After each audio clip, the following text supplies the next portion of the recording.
Hi ಎಲ್ರಿಗೂ ನಮಸ್ಕಾರ. ನಾನು ನಿಮ್ಮ ರೆಹಮಾನ್ ಹಾಸನ್.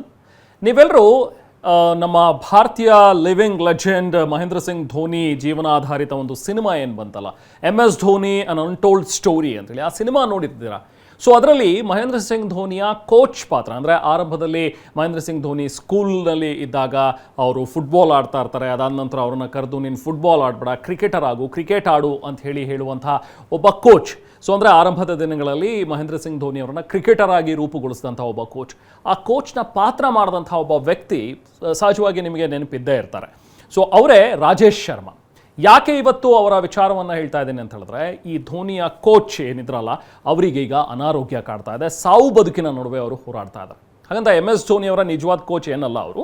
ಬದಲಿಗೆ ಧೋನಿ ಜೀವನಾಧಾರಿತ ಒಂದು ಸಿನಿಮಾದಲ್ಲಿ ನಾನಾಗಲೇ ಹೇಳಿದಾಗೆ ಧೋನಿಯ ಸ್ಕೂಲ್ ಡೇಸ್ನಲ್ಲಿ ಏನು ಫುಟ್ಬಾಲ್ ಬಿಟ್ಟು ಕ್ರಿಕೆಟ್ ಆಡಿ ಅಂತ ಸಲಹೆ ಕೊಟ್ಟಂತಹ ಅದೇ ಕೋಚ್ನ ಪಾತ್ರ ನಿರ್ವಹಿಸಿದಂತಹ ರಾಜೇಶ್ ಶರ್ಮಾ. ಸೊ ರಾಜೇಶ್ ಶರ್ಮಾ ಅವರ ಪರಿಸ್ಥಿತಿ ಈಗ ಹೇಗಿದೆ, ರಾಜೇಶ್ ಶರ್ಮಾ ಅವರ ಒಂದು ಆರೋಗ್ಯ ಸ್ಥಿತಿ ಹೇಗಿದೆ ಅನ್ನುವಂಥದ್ರ ಬಗ್ಗೆ ವೈದ್ಯರು ಏನು ಹೇಳ್ತಾರೆ, ಇದೆಲ್ಲದ್ರ ಬಗ್ಗೆನೂ ಕೂಡ ನಿಮಗೆ ಕಂಪ್ಲೀಟ್ ಡೀಟೇಲ್ಸನ್ನು ಇವತ್ತು ನಾನು ನಿಮಗೆ ಕೊಡ್ತಾ ಇದ್ದೀನಿ. ಒಬ್ಬ ಹೆಸರಾಂತ ಬಾಲಿವುಡ್ನ ಆ್ಯಕ್ಟರ್, ಜೊತೆಗೆ ಬಂಗಾಳಿ ಚಿತ್ರರಂಗದಲ್ಲೂ ಕೂಡ ತಮ್ಮದೇ ಆದಂಥ ಒಂದು ಛಾಪು ಮೂಡಿಸಿರುವಂತಹ ರಾಜೇಶ್ ಶರ್ಮಾ ಅವರು ಇನ್ಫ್ಯಾಕ್ಟ್ ಕೋಲ್ಕತ್ತಾದ ಆಸ್ಪತ್ರೆಯಲ್ಲಿ ಜೀವನ್ಮರಣದ ನಡುವೆ ಹೋರಾಟ ನಡೆಸ್ತಾ ಇದ್ದಾರೆ. ಅವರ ಸ್ಥಿತಿ ಇನ್ನೂ ಕೂಡ ಕ್ರಿಟಿಕಲ್ ಆಗಿದೆ ಅಂತಲೇ ಹೇಳ್ತಾ ಇದ್ದಾರೆ. ಬಟ್ ಸದ್ಯಕ್ಕೆ ಟ್ರೀಟ್ಮೆಂಟ್ಗೆ ಅವರು ಸ್ಪಂದಿಸ್ತಾ ಇದ್ದಾರೆ ಅನ್ನುವಂಥ ಒಂದು ವಿಚಾರ ಗೊತ್ತಾಗಿದೆ. ಹಾಗಾದರೆ ಏನಾಯಿತು ರಾಜೇಶ್ ಶರ್ಮಾ ಅವರಿಗೆ? ರಾಜೇಶ್ ಶರ್ಮಾ ಇನ್ಫ್ಯಾಕ್ಟ್ ಹೈದರಾಬಾದ್ನ ರಾಮೋಜಿ ಫಿಲ್ಮ್ ಸ್ಟುಡಿಯೋದಲ್ಲಿ ಒಂದು ಶೂಟಿಂಗ್ನಲ್ಲಿ ಪಾಲ್ಗೊಂಡಿದ್ದರು. ಪ್ರಭಾಸ್ ಅಭಿನಯಿಸ್ತಾ ಇರುವಂತಹ ಫೌಜಿ ಸಿನಿಮಾ ನಿಮಗೆಲ್ಲರೂ ಕೂಡ ಗೊತ್ತಿದೆ. ಆ ಸಿನಿಮಾದ ಶೂಟಿಂಗ್ ಈಗಾಗಲೇ ಭರದಿಂದ ಸಾಗ್ತಾ ಇದೆ. ಹೈದರಾಬಾದ್ನ ರಾಮೋಜಿರಾವ್ ಫಿಲ್ಮ್ ಸಿಟಿಯಲ್ಲಿ ಚಿತ್ರೀಕರಣದಲ್ಲಿ ಪಾಲ್ಗೊಂಡಿದ್ದಂತಹ ಸಂದರ್ಭದಲ್ಲಿ ಇದೇ ರಾಜೇಶ್ ಶರ್ಮಾ ಅವರಿಗೆ ಒಂದು ಕೀಟ ಕಚ್ಚಿದೆ ಅಂತ ಹೇಳಲಾಗ್ತದೆ, ಒಂದು ಇನ್ಸೆಕ್ಟ್ ಬೈಟ್. ಸೊ ಅದರಿಂದಾಗಿ ಅವರ ಪರಿಸ್ಥಿತಿ ತೀರಾ ಬಿಗಡಾಯಿಸಿದೆ ಅಂತೇಳಿ ಮುಂದಿನ ಹಂತದಲ್ಲಿ ಅದ್ರ ಬಗ್ಗೆ ಡೀಟೇಲ್ಸ್ ಕೂಡ ನಾನು ನಿಮಗೆ ಹೇಳ್ತಾ ಹೋಗ್ತೀನಿ. ಅದಕ್ಕಿಂತ ಮುಂಚೆ ಈ ರಾಜೇಶ್ ಶರ್ಮಾ ಅವ್ರ ಬಗ್ಗೆ ಒಂದು ಸ್ವಲ್ಪ ಕ್ವಿಕ್ ಡೀಟೇಲ್ಸನ್ನು ಗಮನಿಸೋಣ. ಯಾವುದೇ ಪಾತ್ರ ಇರಲಿ ಅದಕ್ಕೆ ಜೀವ ತುಂಬುವಂಥ ಒಬ್ಬ ಕಲಾವಿದ ಅಂತ ಹೇಳಿದ್ರೆ ಅದು ರಾಜೇಶ್ ಶರ್ಮಾ ಅವರು. ಈಗ ಇತ್ತೀಚಿನ ಸಿನಿಮಾಗಳಲ್ಲಿ, ಸಿರೀಸ್ಗಳಲ್ಲಿ ಸಾಕಷ್ಟು ಕಡೆಗಳಲ್ಲಿ ಕಾಣಿಸ್ಕೊಳ್ತಾರೆ ರಾಜೇಶ್ ಶರ್ಮಾ ಅವರು. ಅದು ಕಾಮಿಡಿ ಇರಲಿ ಅಥವಾ ಸೀರಿಯಸ್ ರೋಲ್ ಇರಲಿ ಅಥವಾ ನೆಗೆಟಿವ್ ಪಾತ್ರವೇ ಇರಲಿ ಅಥವಾ ಇಮೋಷ್ನಲ್ ಪಾತ್ರನೇ ಇರಲಿ, ಯಾವುದೇ ಪಾತ್ರ ಇದ್ರೂ ಕೂಡ ಅದರಲ್ಲಿ ಹಾಸುಹೊಕ್ಕಾಗಿ ಆ ಪಾತ್ರವನ್ನು ನಿಭಾಯಿಸಿ ಅತ್ಯಮೋಘವಾಗಿ ನಟಿಸುವಂಥ ಒಬ್ಬ ಕಲಾವಿದ ಅಂತ ಹೇಳಿದ್ರೆ ಅದು ರಾಜೇಶ್ ಶರ್ಮಾ. ಇನ್ಫ್ಯಾಕ್ಟ್ ಬಾಲಿವುಡ್ನ ಅತ್ಯಂತ ಬ್ಯುಸಿ ಮತ್ತು ಸಕ್ಸಸ್ಫುಲ್ ಪೋಷಕ ನಟ ಈ ರಾಜೇಶ್ ಶರ್ಮಾ ಅವರು. ಹಾಗಂತ ಈ ಸಕ್ಸಸ್ ಏನವ್ರಿಗೆ ರಾತ್ರೋರಾತ್ರಿ ಸಿಕ್ಕಿದ್ದಲ್ಲ. ಅವ್ರು ಹುಟ್ಟಿದ್ದು ಇನ್ಫ್ಯಾಕ್ಟ್ ಪಂಜಾಬ್ನಲ್ಲಿ ಆದರೂ ಕೂಡ ಓದಿದ್ದು ಬೆಳೆದಿದ್ದು ಅಥವಾ ತಮ್ಮ ಕರಿಯರ್ನ ಸ್ಟಾರ್ಟ್ ಮಾಡಿದ್ದು ಅವರು ಕೋಲ್ಕತ್ತಾದಲ್ಲಿ. ಇನ್ಫ್ಯಾಕ್ಟ್ ಅವರ ಆರಂಭಿಕ ಜೀವನ ತುಂಬ ಚಾಲೆಂಜಿಂಗ್ ಆಗೇ ಇತ್ತು. ಮೊದಲಿಂದಲೂ ಕೂಡ ಅವರಿಗೆ ನಟನೆಯಲ್ಲಿ ಒಲವಿತ್ತು. ಸೊ ಹಾಗಾಗಿ ರಂಗಭೂಮಿಯಲ್ಲಿ ತಮ್ಮನ್ನು ತಾವು ಅವರು ತೊಡಗಿಸ್ಕೊಳ್ತಾರೆ. ರಂಗಭೂಮಿಯಲ್ಲಿ ಅನೇಕ ಶೋಗಳನ್ನು ನೀಡ್ತಾರೆ. ಥಿಯೇಟರ್ ಅವರಿಗೆ ಇವತ್ತಿಗೂ ಕೂಡ ಇಷ್ಟವಾಗಿರುವಂಥ ಒಂದು ಫೀಲ್ಡ್ ಅದು. ಸೊ ಆದರೆ ಹೊಟ್ಟೆಪಾಡಿಗಾಗಿ ಅಂಥೇಳಿ ಕೆಲವೊಂದಷ್ಟು ಸಣ್ಣ ಪುಟ್ಟ ಕೆಲಸಗಳನ್ನು ಕೂಡ ರಾಜೇಶ್ ಶರ್ಮಾ ಅವರು ಮಾಡ್ತಾಯಿದ್ರು. ಇನ್ಫ್ಯಾಕ್ಟ್ ಕೆಲವೊಂದಷ್ಟು ಮೀಡಿಯಾ ರಿಪೋರ್ಟ್ಸ್ ಪ್ರಕಾರ ಆ್ಯಕ್ಟರ್ ಆಗೋಕ್ಕೂ ಮುಂಚೆ ಈ ರಾಜೇಶ್ ಶರ್ಮಾ ಅವರು ಮೊದಲು ಟ್ಯಾಕ್ಸಿ ಡ್ರೈವರ್ ಆಗಿಯೂ ಕೂಡ ಕೆಲಸ ಮಾಡ್ತಾ ಇದ್ರಂತೆ. ಅವ್ರು ಹೇಳೋ ಪ್ರಕಾರ ಯಾವುದೇ ಕೆಲಸ ಕೂಡ ಚಿಕ್ಕದಲ್ಲ, ಅದು ಯಾವುದೇ ಇರಬಹುದು, ಚಿಕ್ಕದು ದೊಡ್ಡದು ಅನ್ನುವಂಥದ್ದಿಲ್ಲ. ನಮಗೆ ಯಾವಾಗ ಅವಶ್ಯಕತೆ ಇದೆಯೋ ಖಂಡಿತವಾಗಲೂ ಯಾವ ಕೆಲಸ ಸಿಕ್ಕಿದ್ರೂ ಕೂಡ ಆ ಕೆಲಸವನ್ನು ಮಾಡಬೇಕು ಅಂಥೇಳಿ. ಜೊತೆಗೆ ಈ ಪ್ರವಾಸಿ ತಾಣಗಳಲ್ಲಿ ಈ ನೀರಿನ ಒಂದು ಪ್ರದೇಶಗಳು ಅಥವಾ ಈ ಸಮುದ್ರದ ಭಾಗಗಳು ಅಲ್ಲೆಲ್ಲಾದರೂ ನೀವು ಹೋದಾಗ ಈ ಫೇರಿಗಳಿರುತ್ತೆ, ಅಂದರೆ ಸಮುದ್ರದಲ್ಲಿ ಚಿಕ್ಕ ಚಿಕ್ಕ ಹಡಗುಗಳು, ಅಂಥ ಫೇರಿಯಲ್ಲೂ ಕೂಡ ಒಬ್ಬ ಆಪರೇಟರ್ ಆಗಿ ಅವರು ಕೆಲಸ ಮಾಡಿದಂಥವ್ರು. ಅಂದರೆ ಈ ನಟನೆಯ ಫೀಲ್ಡ್ ಅವ್ರಿಗೆ ಕೈ ಹಿಡಿಯೋಕ್ಕಿಂತ ಮುಂಚೆ ಈ ಥರದ ಕೆಲವೊಂದಷ್ಟು ಕೆಲಸಗಳನ್ನು ಅವರು ಮಾಡ್ಕೊಂಡಿದ್ರು. ಜೊತೆಗೆ ರಂಗಭೂಮಿಯಲ್ಲೂ ಕೂಡ ಅವರು ಅಷ್ಟೇ ಸಕ್ರಿಯರಾಗಿರ್ತಿದ್ರು. ನಟನೆಗೆ ಯಾವತ್ತೂ ಕೂಡ ಬ್ರೇಕ್ ಕೊಡಲಿಲ್ಲ. ರಂಗಭೂಮಿಯನ್ನು ಅವರು ಮುಂದುವರೆಸೇ ಹೋಗಿದ್ರು. ಹಾಗೂ ಹೀಗೂ ಕೊನೆಗೆ ದುಡ್ಡನ್ನು ಜೋಡಿಸ್ಕೊಳ್ತಾರೆ. ನೆಕ್ಸ್ಟ್ NSDಗೆ ಜಾಯ್ನ್ ಆಗ್ತಾರೆ. NSD ಅಂತ ಹೇಳಿದ್ರೆ ನಿಮ್ಗೆ ಗೊತ್ತಿರೋ ಹಾಗೆ ನ್ಯಾಷನಲ್ ಸ್ಕೂಲ್ ಆಫ್ ಡ್ರಾಮಾ. ಇಲ್ಲಿಂದ ಕಲಿತು ಬಂದಂಥವರು ಅಸಂಖ್ಯಾತ ಅಪ್ರತಿಮ ನಟರು ಈಗ ಬಾಲಿವುಡ್ ಅಥವಾ ಬೇರೆ ಬೇರೆ ಸಿನಿಮಾ ರಂಗದಲ್ಲೂ ಕೂಡ ಇದ್ದಾರೆ.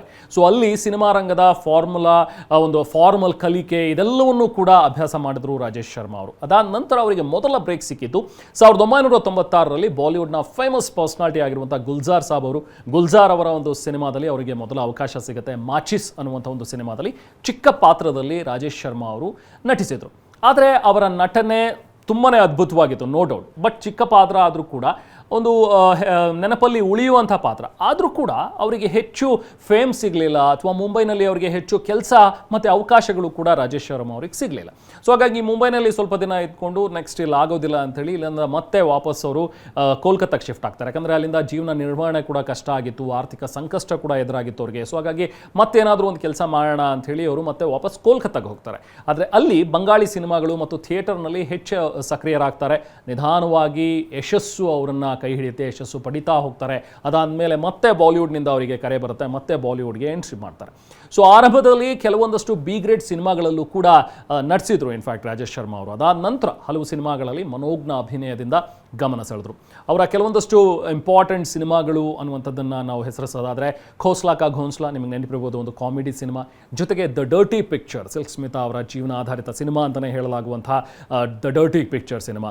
ಆಮೇಲೆ ತನು ವೆಡ್ಸ್ ಮನು ರಿಟರ್ನ್ಸ್ ಸಿನಿಮಾದಲ್ಲಿ ಬಜರಂಗಿ ಬಾಯ್ಜರ್ನಲ್ಲಿ ಪೊಲೀಸ್ ಆಫೀಸರ್ ಕ್ಯಾರೆಕ್ಟರ್ ನಿಭಾಯಿಸಿದಂಥವ್ರು. ಜೊತೆಗೆ ನಾನು ಆಗಲೇ ಹೇಳ್ದಂಗೆ MS ಧೋನಿ ಆ್ಯಂಡ್ ಅನ್ಟೋಲ್ಡ್ ಸ್ಟೋರಿಯಲ್ಲಿ ಕೋಚ್ ಪಾತ್ರವನ್ನು ನಿಭಾಯಿಸಿದಂತಹ ಈ ರಾಜೇಶ್ ಶರ್ಮಾ ಹೀಗೆ ಸಾಕಷ್ಟು ಸಿನಿಮಾಗಳಲ್ಲಿ ನಟಿಸಿದ್ದಾರೆ. ಭೂಲ್ ಭುಲಯ್ಯ ಆಗಿರ್ಬೋದು, ಈ ಥರದ ಒಂದಷ್ಟು ಕಾಮಿಡಿ ಪ್ರಧಾನ ಚಿತ್ರಗಳು ಅದರಲ್ಲೆಲ್ಲವೂ ಕೂಡ ನಟಿಸಿದ್ದಾರೆ. ಅಕ್ಷಯ್ ಕುಮಾರ್ನಿಂದ ಹಿಡಿದು ಬೇರೆ ಬೇರೆ ಸ್ಟಾರ್ಸ್ ಏನಿದ್ದಾರೆ, ದೊಡ್ಡ ದೊಡ್ಡ ಸ್ಟಾರ್ಸ್, ಬಾಲಿವುಡ್ನ ಸ್ಟಾರ್ಸ್, ಅವರೆಲ್ಲರ ಜೊತೆಗೂ ಕೂಡ ಸ್ಕ್ರೀನ್ ಶೇರ್ ಮಾಡಿರುವಂಥ ರಾಜೇಶ್ ಶರ್ಮಾ ಅವರು. ಇಂಥ ಅಪ್ರತಿಮ ಕಲಾವಿದ ಈಗ ಸಾವು ಬದುಕಿನ ನಡುವೆ ಹೋರಾಡ್ತಾ ಇದ್ದಾರೆ. ಇನ್ಫ್ಯಾಕ್ಟ್ ನಾನು ಆಗಲೇ ಹೇಳಿದೆ, ಹೈದರಾಬಾದ್ನಲ್ಲಿ ಪ್ರಭಾಸ್ ಅಭಿನಯದ ಫೌಜಿ ಸಿನಿಮಾದ ಶೂಟಿಂಗ್ ಟೈಮ್ನಲ್ಲಿ ಆಗಿರುವಂಥ ಒಂದು ದುರ್ಘಟನೆ. ಒಂದು ಪಾಯ್ಸನಸ್ ಇನ್ಸೆಕ್ಟ್ ಅವ್ರನ್ನ ಬೈಟ್ ಮಾಡಿದೆ ಅಂತ ಹೇಳ್ತಾ ಇದ್ದಾರೆ. ಆ ಪಾಯ್ಸನಸ್ ಇನ್ಸೆಕ್ಟ್ ಕಚ್ಚಿರೋದ್ರಿಂದಾಗಿ ಇನ್ಫೆಕ್ಷನ್ ಹರಡಿದೆ ಅವ್ರ ದೇಹದಲ್ಲಿ. ಅವರ ಪಾದದಿಂದ ಮೊಣಕಾಲಿನವರೆಗೂ ಕೂಡ ಇನ್ಫೆಕ್ಷನ್ ಆಗಿದೆ. ಜೊತೆಗೆ ಇನ್ನೂ ದೇಹದಲ್ಲಿ ತುಂಬ ರ್ಯಾಪಿಡ್ ಆಗಿ ಪಾಯ್ಸನ್ ಹರಡ್ತಾ ಇದೆ ಅಂತಲೂ ಕೂಡ ವೈದ್ಯರು ಹೇಳ್ತಾ ಇದ್ದಾರೆ. ಕಾಲಲ್ಲಿ ದೊಡ್ಡ ದೊಡ್ಡ ಗುಳ್ಳೆಗಳಾಗಿವೆ, ಅದರಲ್ಲೂ ಬಲಗಾಲ್ನಲ್ಲಿ ಇನ್ಫೆಕ್ಷನ್ ತುಂಬ ಬೇಗನೆ ಹರಡ್ತಾ ಇದೆ. ಇದು ತುಂಬ ವರಿ ಮಾಡುವಂಥ ವಿಚಾರ ಅಂಥೇಳಿ ವೈದ್ಯರು ಕೂಡ ಹೇಳಿದ್ದಾರೆ. ಸೊ ಇದರಿಂದಾಗಿ ಅವರಿಗೆ ಇದೇನು ಬ್ಲಿಸ್ಟರ್ಸ್ ಫಾರ್ಮ್ ಆಗಿದೆ, ಅದರಿಂದ ಹೈ ಫೀವರ್ ಮತ್ತು ಉಸಿರಾಟದಲ್ಲೂ ಕೂಡ ತೊಂದರೆ ಆಗಿದೆ ಅಂತ ವೈದ್ಯರು ಹೇಳ್ತಾ ಇದ್ದಾರೆ. ಇನ್ಫ್ಯಾಕ್ಟ್ ಈಗ ಒಂದು ಫೋಟೋ ಕೂಡ ರಿಲೀಸ್ ಆಗಿದೆ, ಅದರಲ್ಲಿ ಸ್ವಲ್ಪ ಅವರು ಚೇತರಿಕೆ ಕಂಡಿರೋ ರೀತಿಯಲ್ಲಿ ಕಾಣಿಸ್ತಾ ಇದ್ದಾರೆ. ಬಾಲಿವುಡ್ ಆಗಲಿ ಅಥವಾ ಬಂಗಾಳಿ ಚಿತ್ರರಂಗ ಆಗಲಿ ಬೇರೆ ಬೇರೆ ಕ್ಷೇತ್ರದಿಂದಲೂ ಕೂಡ ಅವರಿಗೆ ಆದಷ್ಟು ಬೇಗ ಅವರು ರಿಕವರ್ ಆಗಲಿ ಅನ್ನುವಂಥದ್ರ ಬಗ್ಗೆ ಹಾರೈಕೆಗಳು ಕೂಡ ವ್ಯಕ್ತವಾಗ್ತದೆ. ಅಟ್ ದ ಸೇಮ್ ಟೈಮ್ ಈ ಘಟನೆ ಬಗ್ಗೆ ತನಿಖೆ ಆಗಬೇಕು ಅಂತಲೂ ಕೂಡ ಆಗ್ರಹ ಕೇಳಿ ಬರ್ತಾ ಇದೆ. ಯಾಕಂದರೆ ಈ ಥರ ಯಾವುದೋ ಒಂದು ಪಾಯ್ಸನಸ್ ಇನ್ಸೆಕ್ಟ್ ಬೈಟ್ ಆಯಿತು, ಅದರಿಂದಾಗಿ ಈ ಥರ ಸಮಸ್ಯೆ ಆಗಿದೆ ಅಂತ ಹೇಳಿದ್ರೆ ನಿಜಕ್ಕೂ ಆಗಿದ್ದೇನು ಅನ್ನೋಂಥದ್ದು ಗೊತ್ತಾಗಬೇಕು ಅನ್ನುವಂಥದ್ರ ಬಗ್ಗೆ.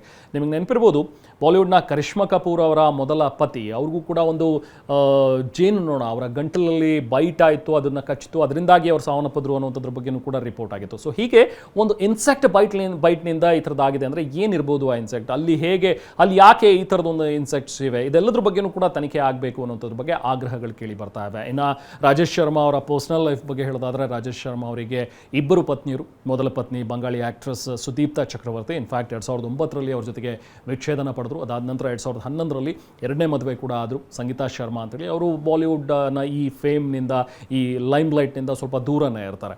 ಇನ್ಫ್ಯಾಕ್ಟ್ ಈಗೆಲ್ಲರೂ ಕೂಡ ಅವರ ಹಾರೈಕೆಗೆ ವಿಶಸ್ಸನ್ನು ಕಳಿಸ್ತಾ ಇದ್ದಾರೆ. ಬಾಲಿವುಡ್ನ ಆ್ಯಕ್ಟ್ರೆಸಸ್ ಆಗಿರಲಿ ಅಥವಾ ಬೇರೆ ಬೇರೆ ಫೀಲ್ಡ್ನ ಬಂಗಾಳಿ ಚಿತ್ರರಂಗದಿಂದ ಕೂಡ ಆದಷ್ಟು ಬೇಗ ರಾಜೇಶ್ ಶರ್ಮಾ ಅವರು ಗುಣಮುಖರಾಗಲಿ ಅಂತ ಹಾರೈಸ್ತಾ ಇದ್ದಾರೆ. ನಾವು ಕೂಡ ಈ ಮೂಲಕ ಹಾರೈಸುವಂಥದ್ದು. ಯಾಕಂದರೆ ಒಬ್ಬ ಅಪ್ರತಿಮ ಪೋಷಕ ಕಲಾವಿದ, ಇತ್ತೀಚಿನ ಸಿನಿಮಾಗಳಲ್ಲಿ, ಸೀರೀಸ್ಗಳಲ್ಲಿ ತಮ್ಮದೇ ಆದಂಥ ಒಂದು ಮನೋಜ್ಞ ಅಭಿನಯದಿಂದ ಗಮನ ಸೆಳೆದಿರುವಂಥ ನಟ ರಾಜೇಶ್ ಶರ್ಮಾ ಅವರು. ಆದಷ್ಟು ಬೇಗ ರಾಜೇಶ್ ಶರ್ಮಾ ಗುಣಮುಖರಾಗಲಿ, ಅವರಿಂದ ಮತ್ತಷ್ಟು ಒಳ್ಳೊಳ್ಳೆ ಸಿನಿಮಾಗಳು ಬರುವಂತಾಗಲಿ ಅಂಥೇಳಿ ನಾವು ಕೂಡ ಹಾರೈಸೋಣ. Wish him a speedy recovery. ಈ ಬಗ್ಗೆ ನೀವು ಕೂಡ ಕಮೆಂಟ್ ಮಾಡಿ ತಿಳಿಸ್ಬೋದು. Thank you so much. Take care.